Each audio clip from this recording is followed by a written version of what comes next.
Next third one, use all or both in the blanks. Both అంటే ఇద్దరు మాట్లాడినప్పుడు both అనాలి. ఇద్దరు గురించి మాట్లాడినప్పుడు ఇద్దరు కన్నా ఎక్కువ మాట్లాడు, 3 అంతకన్నా ఎక్కువ మాట్లాడినప్పుడు ఆల్ అనాలి. ఇప్పుడు మీరు ఏదో చెప్పండి. ఈ has 2 brothers dash are lawyers. ఇద్దరు గురించే మాట్లాడారు కాబట్టి both are lawyers. More than 10% called dash all of them want to see you dash.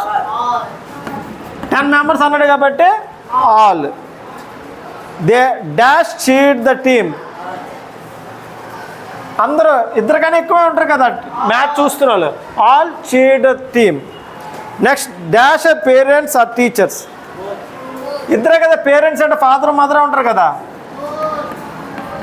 Both the parents are teachers. How much have you got, give me dash of it. ఎంత నీ దగ్గర ఉంది మొత్తం అంత ఇచ్చే. Give me all of it, మొత్తము అనే మాట. Thank you.